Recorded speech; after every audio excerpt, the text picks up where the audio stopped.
और आज किस प्रकार से भारतीय जनता पार्टी ने जिस प्रकार की बातें सुनने में आ रही हैं, 25-25 करोड़ रुपए में एक एक विधायक खरीद करके इस प्रकार का एक प्रकार से लोकतंत्र की हत्या करने का काम किया।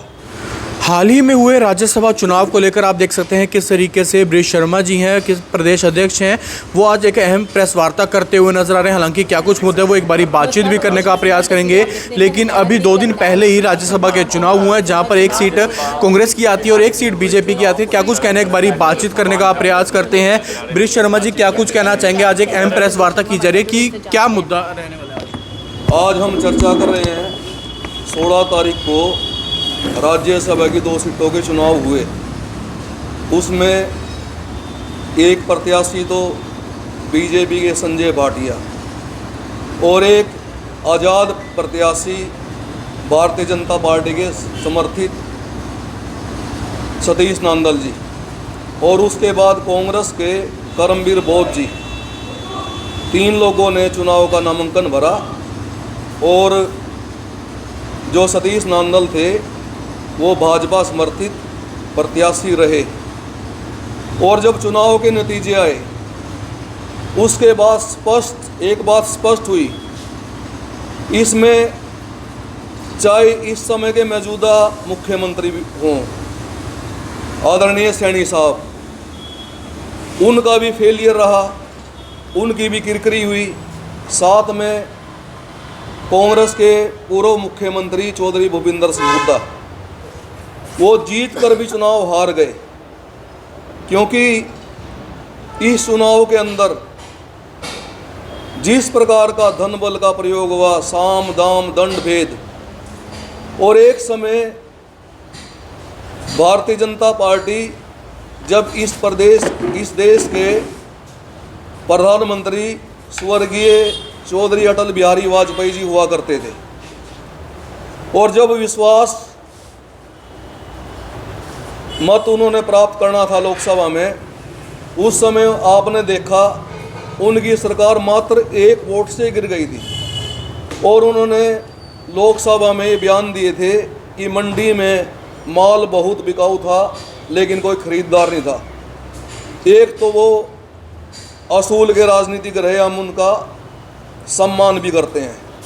और आज किस प्रकार से भारतीय जनता पार्टी ने जिस प्रकार की बातें सुनने में आ रही हैं, 25-25 करोड़ रुपए में एक एक विधायक खरीद करके इस प्रकार का एक प्रकार से लोकतंत्र की हत्या करने का काम किया। आपने देखा कि इस प्रकार से इस प्रदेश के पूर्व मुख्यमंत्री चौधरी भूपिंदर सिंह हुड्डा जी ने, जो कांग्रेस के 37 विधायक थे, उनको हिमाचल में एक तरह से बंदी बना करके रखा। और उसके बाद जब वोटिंग हुई और इनके जो प्रदेश के प्रभारी है वो भी वहाँ पर उपस्थित थे, और माननीय चौधरी भूपिंदर सिंह हुड्डा भी वहाँ पर उपस्थित थे, किस प्रकार से 5 वोटों को क्रॉस करवाने का काम इन्होंने किया। और साथ में ही जो 4 वोटें हैं वो कैंसिल करवाई। आपने देखा पहले भी जब राज्यसभा के चुनाव हुए थे, उन्होंने किस प्रकार से लगभग 14 जो विधायक थे उनकी पेन की स्याही बदलवाने का काम किया था, और कांग्रेस के कैंडिडेट को इन्होंने हरवाया था। और उसके बाद आप ये देख लो, अगर भारतीय जनता पार्टी की 1 वोट कैंसिल न होती तो शायद इसके चुनाव के नतीजे अलग होते। मैं ये मानता हूँ कि ये दोनों का, चाहे मुख्यमंत्री जी हो चाहे पूर्व मुख्यमंत्री चौधरी भूपिंदर सिंह हुड्डा हो, उनका फेलियर रहा।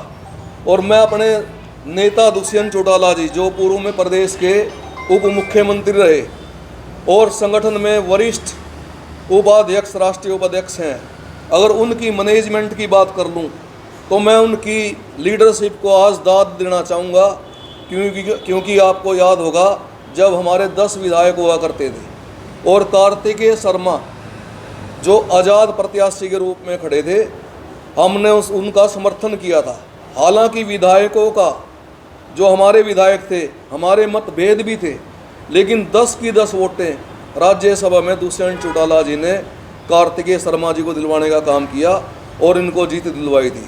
मैं तो हरियाणा की जनता से इस बात की अपील करना चाहता हूँ कि जिस प्रकार से जो पिछला जो चुनाव था उसमें कांग्रेस पार्टी ने एक प्रकार के से चौधरी भूपेंद्र सिंह हुड्डा के नेतृत्व में चुनाव लड़ा था, और वो जब चुनाव लड़ा गया था किस प्रकार से जो भारतीय ये कांग्रेस की पार्टी है, जो भूपेंद्र सिंह हुड्डा कांग्रेस कह लो उसको, किस प्रकार से इन्होंने सारी पार्टी को गिरवी रखने का काम किया था।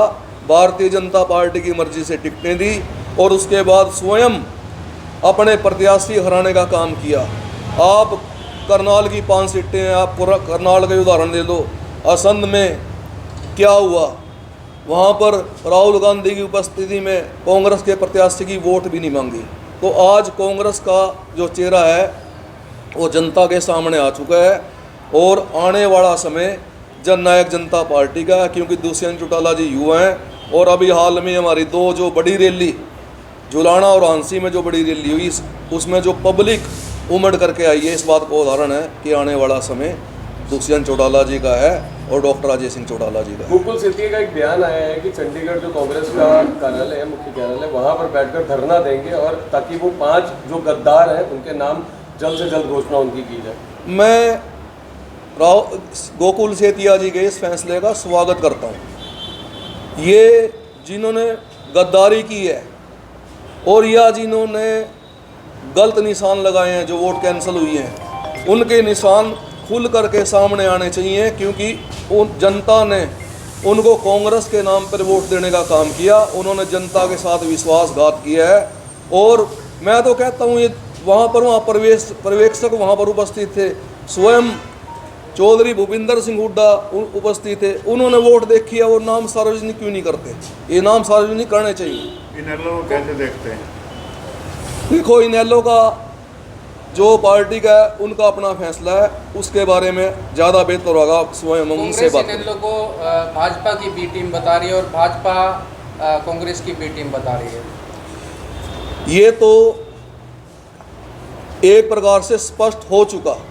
जिस प्रकार से मैं पहले भी कह चुका हूँ, पिछले चुनाव में कांग्रेस ने 14 विधायकों की स्याही बदलने का काम किया था और उसके बाद अब का प्रकरण है, मैं नहीं समझता है माननीय चौधरी भूपेंद्र सिंह हुड्डा की मर्जी के बिना हो सकता है। ये कह रहे हैं इनेलो यदि चुनाव वोट डाल देते तो ये रिवर्स हो जाता, या फिर कांग्रेस को जीवनदान इनेलो ने दिया है? नहीं, ये तो जी एक वोट से जीते हैं ये तो इनेलो की पार्टी का अपना मुद्दा है। अगर वो वोट डालते क्या होता, ये तो भविष्य के गर्भ में। लेकिन एक तरफ समर्थन दिया, दूसरी तरफ वोट भी नहीं डलवाए। आपको लगता है कि कहीं ना कहीं ये भी एक नहीं, वोट नहीं डलवाए, वो एक प्रकार से एब्सेंट रहे, उनकी वोट का मायने नहीं रह गया कोई। तो वो तो बेहतर जवाब इनेलो वाले दे सकते हैं।